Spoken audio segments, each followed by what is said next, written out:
Hello, I'm Marshall Lafar. I am teaching this class today, the Seekers class. I am not accustomed to teaching without an audience, so I feel very strange just talking really nowhere.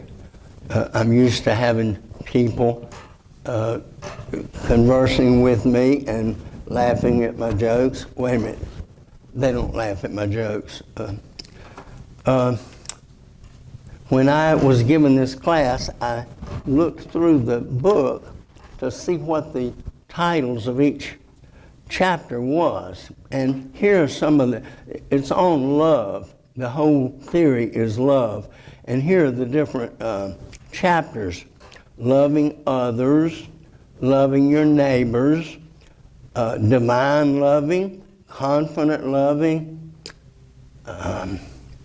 dependable loving. Anyway, the title for my class is Loving Your Enemies.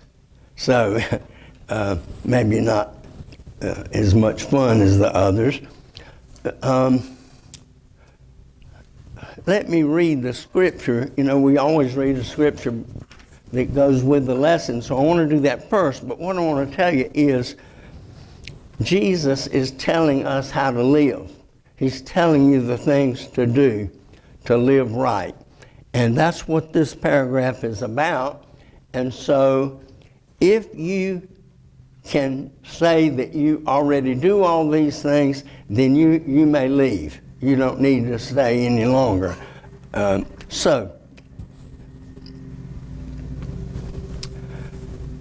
I say to you that listen, love your enemies. Do you pray for those who abuse you? Love your enemies. Do good. I skipped a line. Do good to those who hate you. Bless those who curse you. Pray for those. Offer others also, whatever. And from anyone who takes away your coat, do not withhold even your shirt. Give to everyone who begs from you, and if anyone takes away your goods, do not ask for them again. Do to others as you would have them to do to you. If you love those who love you, what credit is that to you? For even sinners love those who love them. If you do good to those who do good to you, what credit is that to you? For even sinners do the same. If you lend to those from whom you hope to receive, what credit is that to you? Even sinners lend to sinners to receive as much again. But love your neighbors, do good, and lend, expecting nothing in return. Your reward will be great, and you will be children of the Most High, for He is kind to the ungrateful and the wicked. Be merciful just as your Father is merciful to you. Okay, anybody who does all that, you may leave now. I don't see anybody heading for the door. That's a pretty rough commandment that he's given out here. So let me begin in the booklet. I need my glasses. First of all, you have to know who your enemies are. People who were in the war and they fought the Japanese, they may walk in a store today, and if they see a Japanese person, they may not trust the person. That's because of the history that we have with people. And let's see, they name another. The African Americans and Native Americans, they also remember the way they were treated, and therefore they could hold grudges. Personally, I try never to hold a grudge. because what I have found out is the other person may not even know I hold the grudge. So I'm walking around suffering and he doesn't even know it. So I think it's a good rule for yourself not to hold a grudge. And it says that you must know who your enemies are. So it's people who you fear. Is it the Russians, the Chinese, the Democrats, the Republicans, immigrants, the police, the next door neighbor, a parent, or a sibling? So any of them, and I hate that they listed the police, I don't think we should do without the protection of the police. But anyway, any of those people can be our enemies, I presume. I break things down into sections, and my first section here is called a very difficult admonition. Matthew had the Sermon on the Mount, and Luke has the Sermon on the Plain. You all know the Sermon on the Mount. I'm not going to go through those, blessed are the poor and all that. But Luke had a lesser sermon called a Sermon on the Plain, and there are those who say that it's the same sermon, but that the two different people made the sermon. Then there are others that say, no, Luke made a second sermon. I don't know which is true, but those are the two beliefs.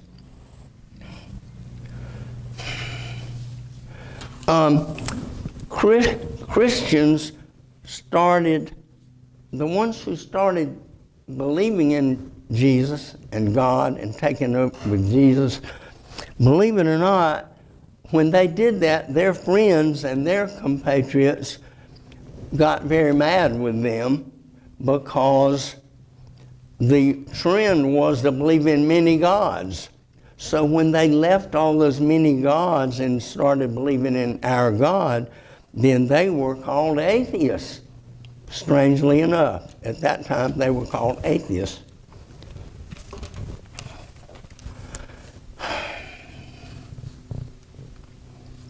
Luke addressed this situation, and at that time Jesus was leaving the synagogue, going back to Nazareth, and he preached in the synagogues for a while, and then the people got kind of tired of him and a little bit mad with him, in fact, threatened to kill him.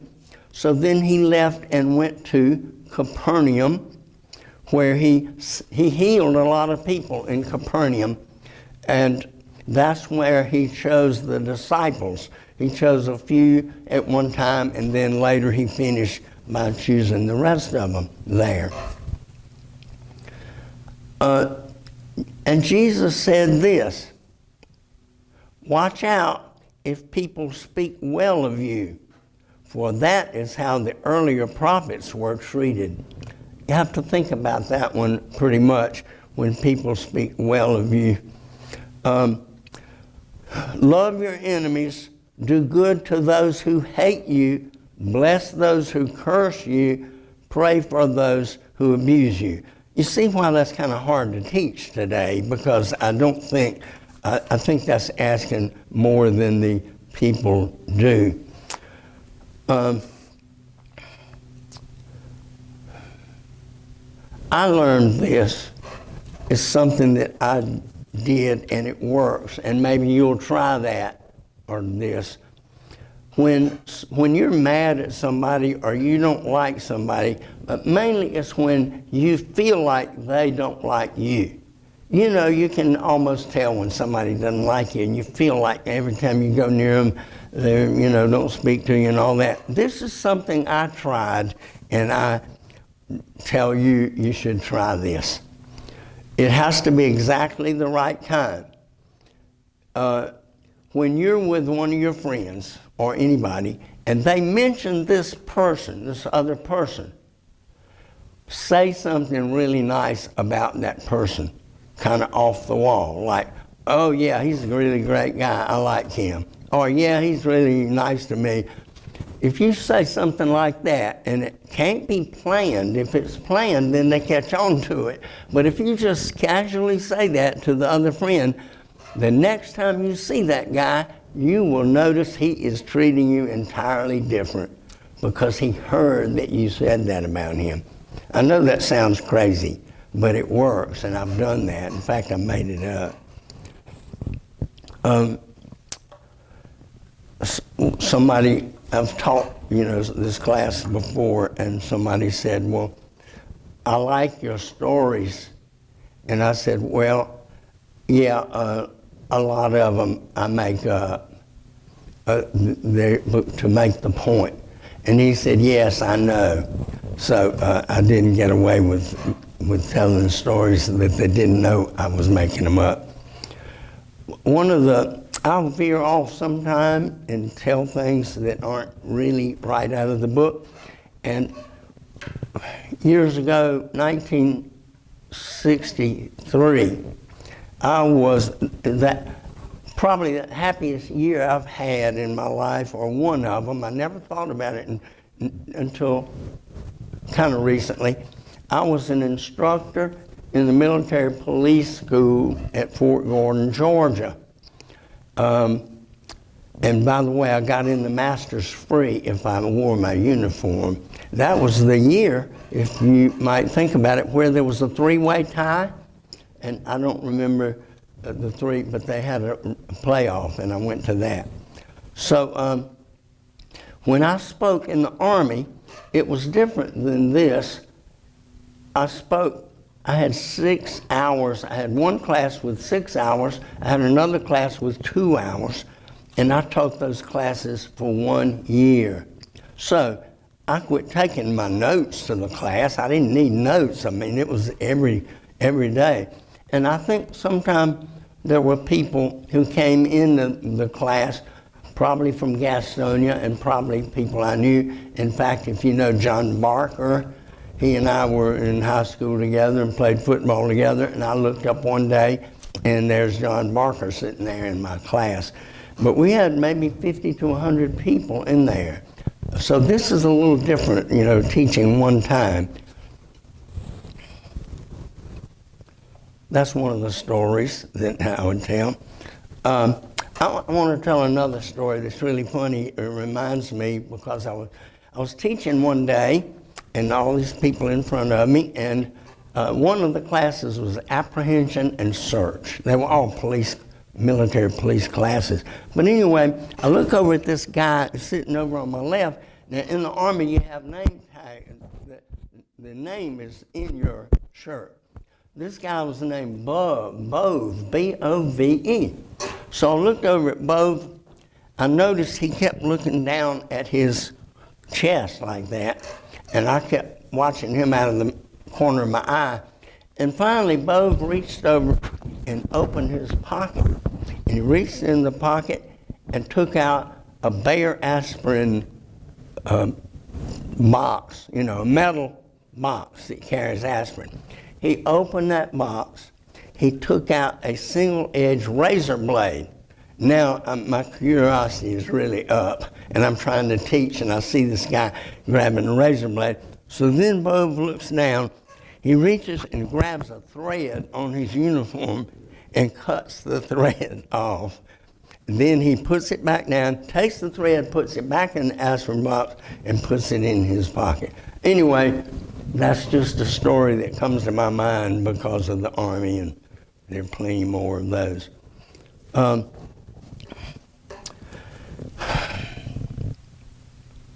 So I talked about Matthew, the Sermon on the Mount, and the Sermon on the Plain, talking about being atheist.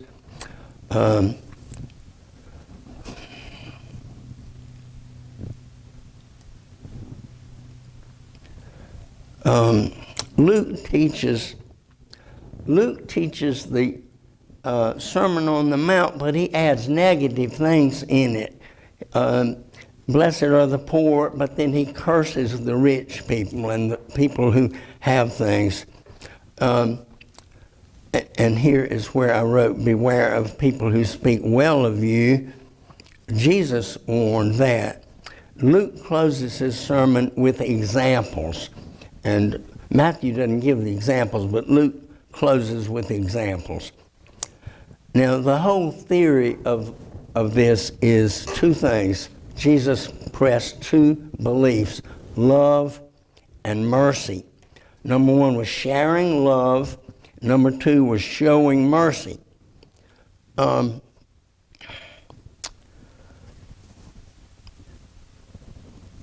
Who do we love? Those who love us. I'm reading this from what my notes were. Sometimes I don't. And Jesus' answer is, so Jesus said, when they say, who do we love and who do we, are good to? And of course, here they are hearing that they have to be good to their enemies. And so to answer that, Jesus says, be merciful. That's his answer. He says, do not judge and you won't be judged. Do not condemn and you will not be condemned. Forgive and you will be forgiven. Give and you will be given to. So I think Jesus has kind of a hard time here telling us to live that way. And that's why I kind of jokingly said you can stand up and leave if you do any of these things. I don't think any of us really live that way. So they have talking about people in church, when they get mad at something, they may quit the church. They may leave and go somewhere else.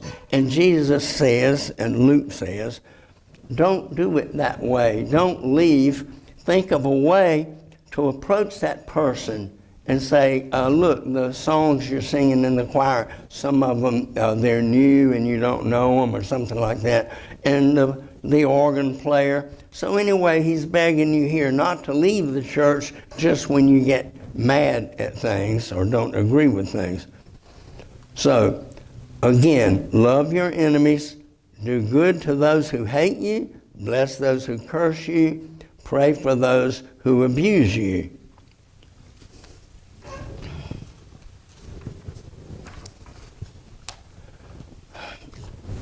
The next little section is, how is love measured?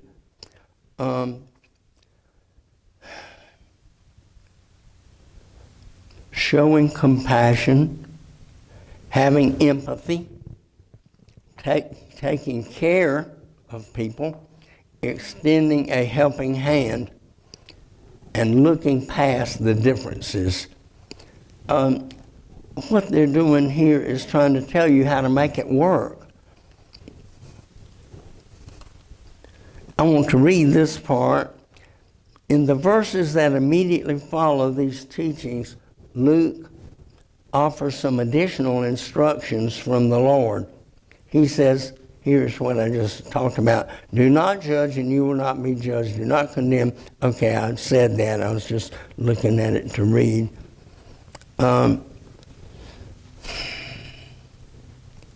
What should a loving, merciful community look like? Jesus' admonition to love our enemies and extend the good news to God's merciful care for all should affect our attitudes and actions, all dimensions of our lives. We can begin at home. It says even to begin with your children and teach them that that's the way to live.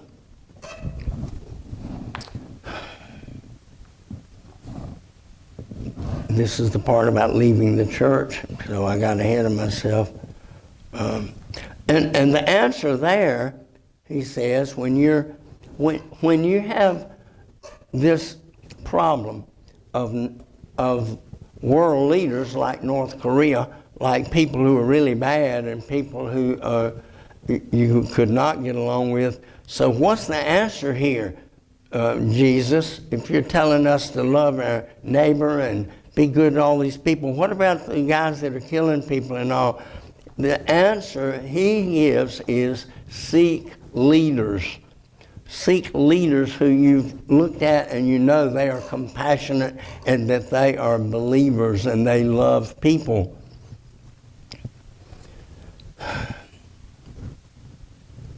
And these are our instructions for life. One thing at the end, I wanted to tell you this at the very end. I'm seeing that the writer of this article is getting in some political things, which I'm not sure he should do, but see if you agree with me. And this is the way he ends this story. Consider how we might reshape health care in our country if the golden rule were the measure of judgment. Socialism is not without some serious difficulties, but so are for-profit medical practices and pharmaceutical suppliers. There are too many people getting left behind in our present system. People who die because they can't afford or access adequate drugs or services. What would our society look like if we all insisted that each person receive adequate care? I don't know, I think he could have left that off. Well, I'm at the end of the class, and it's kind of hard to put all this together and say one thing and meaning another. The golden rule, people will think we're crazy. You know, if we go around and start saying, oh, you've got to love your enemies and lend them money. How about that? Lending money but not wanting it back? I don't know anybody that does that. They don't with me. And he says to choose good leaders but not pushovers.